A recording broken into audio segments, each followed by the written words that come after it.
Michael, a tall and handsome man, strolled into a bustling sports bar just before closing time.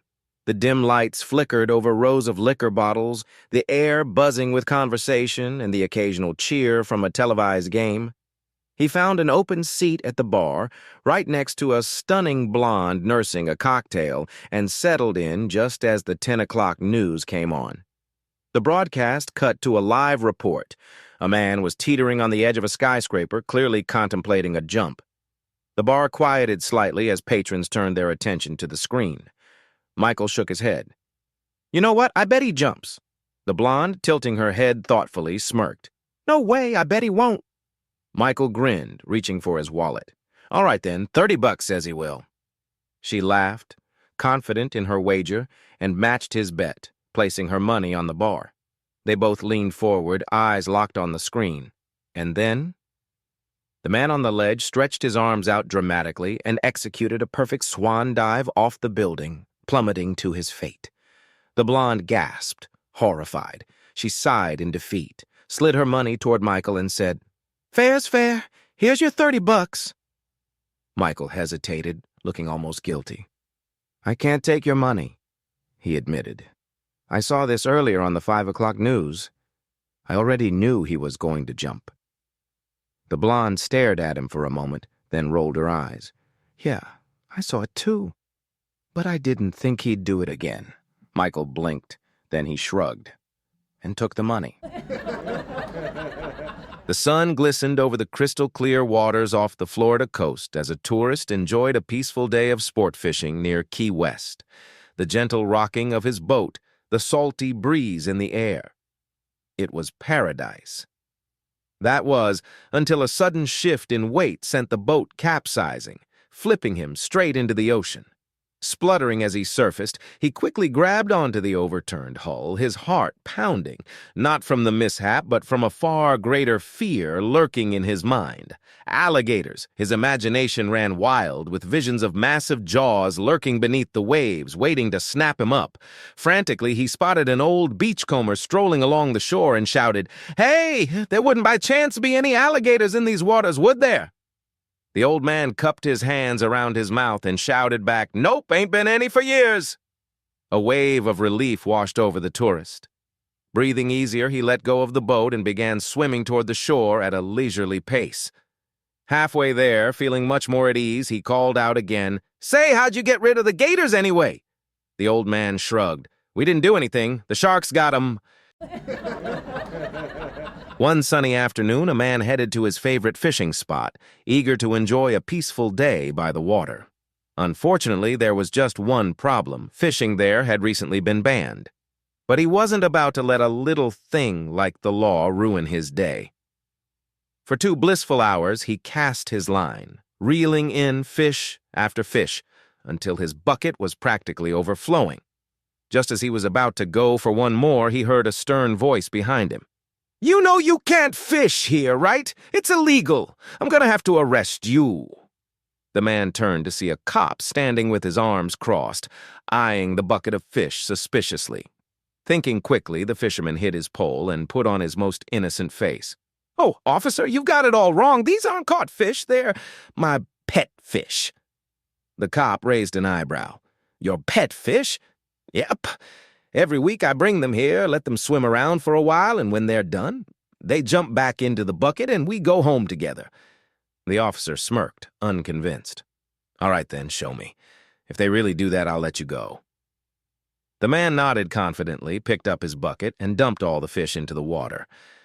A few minutes passed. The cop tapped his foot. "Well?" he asked, smirking.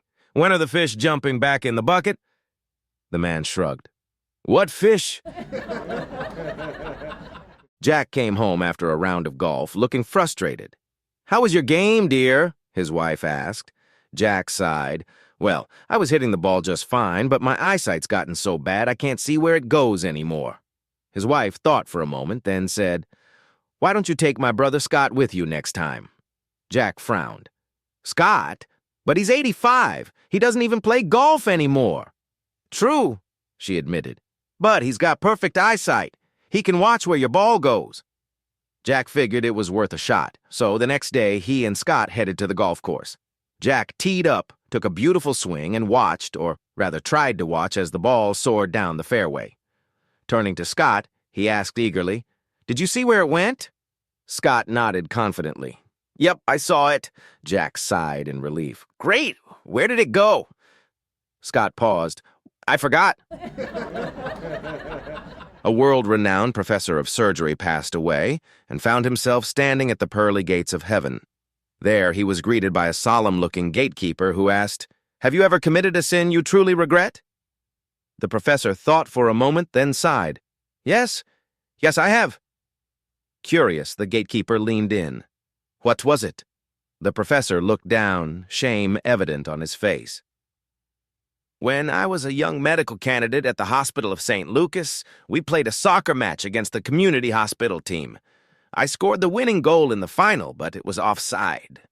He shook his head. "The referee didn't see it, and we won the tournament. At the time, I celebrated, but I've regretted it ever since." The gatekeeper raised an eyebrow. "That's it? That's your biggest sin?" The professor nodded. The gatekeeper chuckled. "That's a very minor offense. You may enter." The professor sighed in relief and smiled. "Thank you very much, St. Peter." The gatekeeper smirked. "Oh, I'm not St. Peter." The professor looked confused. "You're not?" "No," the gatekeeper said with a grin. "St. Peter's on his lunch break. I'm St. Lucas." A man decides to go skydiving for the first time. After what feels like an eternity of listening to the instructor's safety lecture, he's finally ready. He boards the plane, reaches the proper altitude, and, with a rush of adrenaline, leaps into the open sky. As he free falls, he reaches for his ripcord and pulls. Nothing.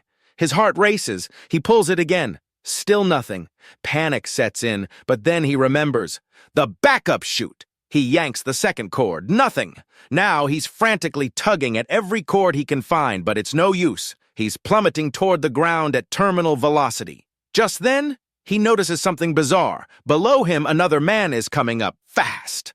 As the two hurtle toward each other, the skydiver yells out in desperation, "Hey, do you know anything about skydiving?" The other man, now close enough to see the panic in his eyes, yells back, "No! Do you know anything about gas stoves?" I had invited my boss and her husband over for dinner, and everything was going smoothly, until my boss turned to my son, little Johnny, and asked, "So, Johnny, what did you learn in school today?" Before I could redirect the conversation, Johnny beamed. "We play a game called 4 Clues at school. I give clues and you have to guess the word." My boss laughed. "That sounds fun. Let's play." I tensed up. Johnny's games rarely ended well. Undeterred, Johnny gave his first clue. "It's kind of round and covered with hair." My boss and her husband looked thoughtful but gave no answer. Johnny continued, "It can be full of liquid that you can access through a crack." I felt my palms start to sweat. "Oh no." Still, my boss was stumped. Johnny grinned mischievously. "When Mommy and Daddy were unpacking after a day at the beach, I peeked into their room and saw that Mommy had one and Daddy didn't." I choked on my drink. My wife went pale. Johnny triumphantly delivered his final clue. "It contains the letters N, U, C, and T." A horrifying silence filled the room. Then, bless her quick thinking, my wife shouted, "Coconut!" At a convention, 3 receptionists were chatting about how dodgy their coworkers were. The first one scoffed, "Nobody is dodgier than car salesmen. My colleagues will patch up a car just enough so it drives off the lot, then breaks down a few miles later. And when the customer complains, they'll swear it was in perfect working order." The second one laughed. "That's nothing. I work in a law office. My colleagues will represent your dodgy car dealers in court and make sure they get away with it. They can argue anything. It's practically an art form." The third receptionist sighed. "Wow, that actually hits close to home. I recently bought a car that did exactly that. Drove fine when I left the dealership, but after work it wouldn't start, so I took the car yard to court." The first 2 leaned in. "And? What happened?" She shook her head. Their lawyer, one of my colleagues, successfully argued that they weren't at fault. The first receptionist frowned. "So, which was dodgier, the car salesman or the lawyers?" The third woman groaned. Neither. My colleagues were dodgier. I work for the local police. While I was sitting in my broken-down car in the station parking lot trying to get it started, one of my colleagues reversed into me and then arrested me for reckless driving. John took a deep breath outside his boss's office. He had been with the company for over 10 years, working late nights, handling impossible deadlines, and dodging budget cuts like a seasoned warrior. Now it was time for a raise. He knocked. "Come in," said Mr. Thompson, his boss, without looking up from a stack of reports. John stepped inside, straightened his tie, and cleared his throat.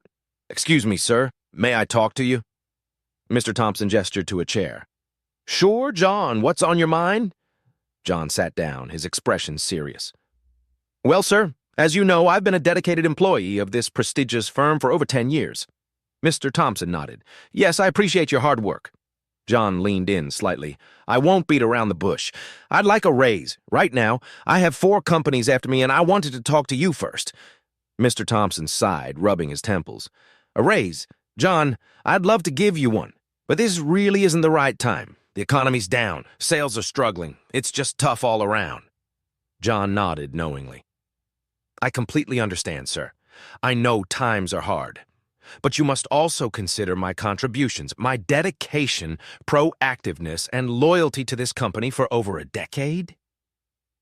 Mr. Thompson tapped his fingers on the desk, deep in thought. Finally, he let out a long breath. "All right, John. Taking everything into account and considering that I don't want to start a brain drain, I'm willing to offer you a 10% raise and 5 extra vacation days. How does that sound?" John grinned. "That sounds fantastic. Thank you, sir. I appreciate it." As John stood to leave, Mr. Thompson leaned back in his chair, suddenly curious. "Before you go, just out of interest, which companies were after you?" John chuckled. "Oh, the electric company, the gas company, the water company, and the mortgage company." Lisa and Donald had been looking forward to their rare night out, a quiet, romantic dinner at their favorite restaurant. As they settled into their seats, Lisa's eyes lit up. "The Magic Clown Circus is coming to town next week," she said excitedly. "The poster says they have real acrobats. I've always wanted to see one of those." Donald smiled, but shook his head. "Maybe next year, Lisa. I'm swamped at work right now." Lisa sighed, but let it go.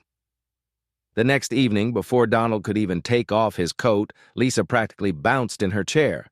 "The neighbors went to the show today. They said the acrobats did the Macarena on a tight rope." "Can you believe that?" Donald chuckled. "That does sound impressive, honey. But Frank's counting on me to get this project done. I just can't take a night off right now." The following night, Lisa was practically bursting with excitement. "You won't believe it, Donald. A dozen clowns popped out of this teeny-tiny car and did the hokey-pokey in bloomers. The neighbors said it was the funniest thing they'd ever seen." Donald sighed, feeling a twinge of guilt, but work was work. He kissed Lisa's forehead, promised they'd do something fun soon, and headed to bed. The next night, Lisa's enthusiasm hadn't waned. "Donald, my tennis coach went last night and said the lion tamer and the elephant rider did a waltz together. She said it was magical." Donald rubbed his temples. "Lisa, There's only one show left," Lisa interrupted, her eyes pleading. "We're the only people in town who haven't seen it. Please, Donald, just this once." Donald hesitated. Work was important, but so was his wife. With a sigh, he grabbed his phone and called his coworker. "Hey, can you cover for me tomorrow? I have something important to take care of." The next morning at the office, Donald's absence didn't go unnoticed. His boss frowned. "Where's Donald today?" His friend smirked. Donald, he won't be coming in today." He paused for dramatic effect. "Due to 4 unseen circus dances." When a major corporation hired a tribe of ex-cannibals as part of its diversity initiative, the HR director gathered them together for a clear warning. "You have full rights as employees," he said, "but under no circumstances are you allowed to eat anybody." The tribe nodded solemnly. They had left their old ways behind. At least that's what they assured everyone. For weeks, things ran smoothly. The tribe adapted well to corporate life, learned to use spreadsheets, and even started rolling their eyes at pointless Zoom meetings. Everything seemed fine. Then, one morning, the CEO called the tribal chief into his office. His expression was serious. "This is a little awkward to ask," the CEO said, clearing his throat, "but one of our employees has been missing for several days. Now, I don't want to jump to conclusions, but—" The chief turned to his people. "Did any of you eat anyone?" The tribe members shook their heads vigorously. "No, sir," the chief assured the CEO. "We have left that all behind us." The CEO studied him for a long moment, clearly unconvinced. But with no proof, he had no choice but to let it go. He sighed. "All right. I apologize for the suspicion. You can all get back to work." As soon as they were safely away from the other employees, the chief spun around, arms crossed. His eyes narrowed. "All right," he growled. "Which one of you idiots did it?" The tribe was silent for a moment. Then slowly, one tribesman raised his hand. I ate the cleaning lady," he admitted sheepishly. The chief's face turned red. With a loud smack, he slapped the man across the back of the head. "You fool," he hissed. "We've been eating department heads, marketing executives, and efficiency consultants for weeks, and nobody noticed. But then you had to go and eat someone they'd actually miss?" The tribe groaned. They all knew HR was about to send out another email. CEO Richard had always believed in leadership by example. So when one of his employees, Greg, suggested a weekend rock climbing trip to bond as a team, Richard was all in. After all, he was an experienced climber. The climb was tough, but Richard powered ahead, reaching a narrow ledge first. Below him, Greg struggled, his hands sweaty as he clung to the rock face. Then, disaster struck. Greg lost his grip. With a yelp, he slipped off the cliffside, yanking hard on the rope connecting them. Richard barely managed to hold on, his fingers straining against the jagged rock. "Hurry!" Richard shouted. "I can't hold on much longer." Greg flailed, trying to find a handhold, but fear had frozen him in place. Richard sighed. "Greg, I'm sorry, but I'm going to have to let you go."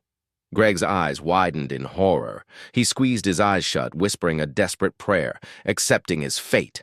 Thwap! A wad of cash smacked him in the face. Greg blinked in confusion. What the hell is this for? Above him, Richard calmly pulled out a knife and began sawing through the rope. "It's your severance pay," he said. In a groundbreaking move for workplace diversity, a major corporation hired a tribe of ex-cannibals. During orientation, the HR director gave them one firm rule.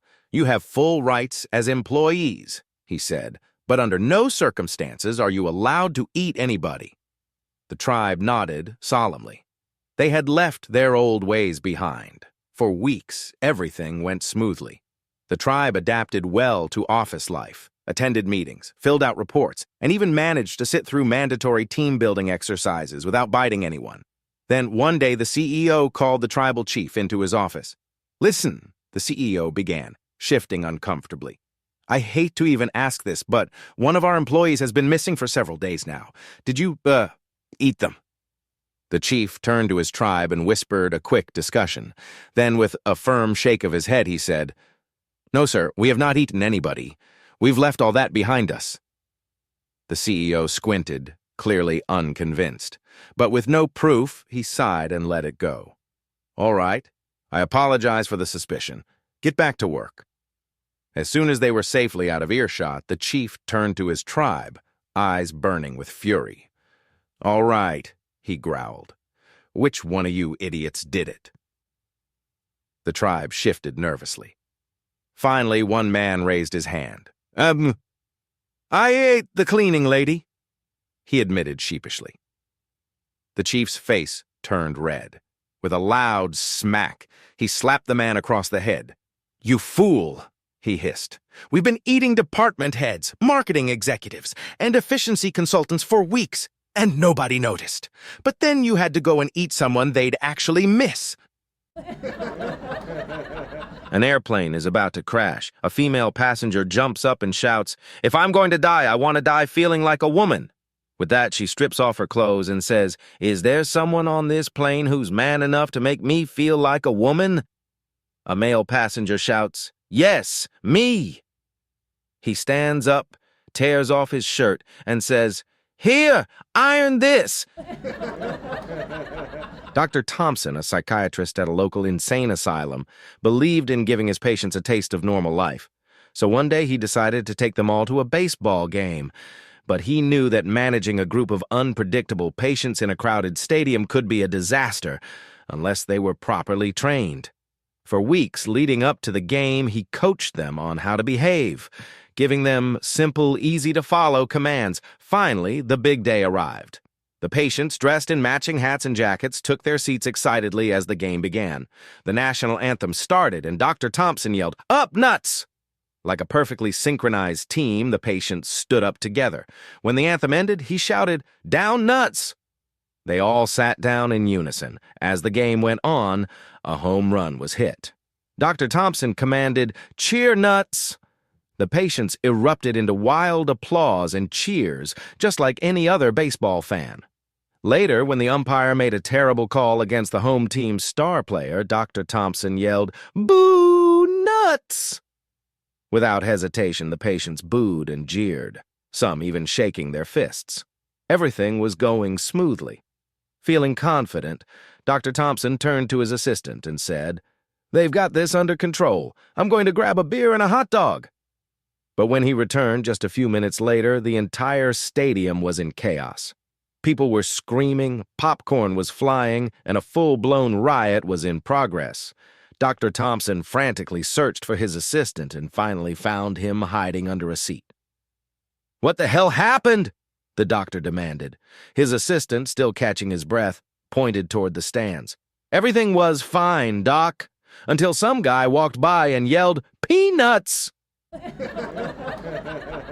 The courtroom was packed, buzzing with murmurs as the judge peered over his glasses at the accused, a weary-looking restaurant owner standing before him. "You are facing charges for adding horse meat to your chicken stew," the judge said sternly. "Tell me, why did you do it? And just how much horse meat was in that stew?"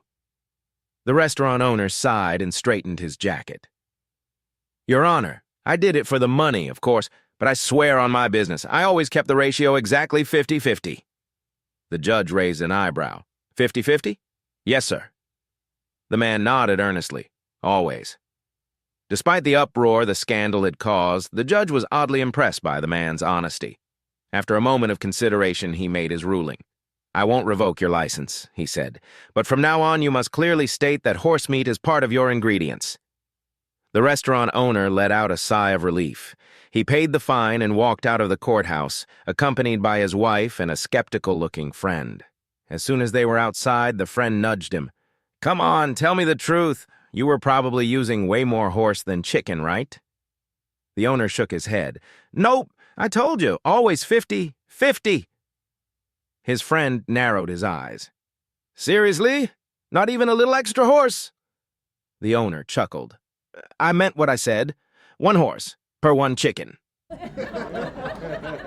The wealthy Mr. Lancaster had spent his life accumulating riches and making sure everyone around him knew just how wealthy he was. Even in death, he refused to part with his fortune.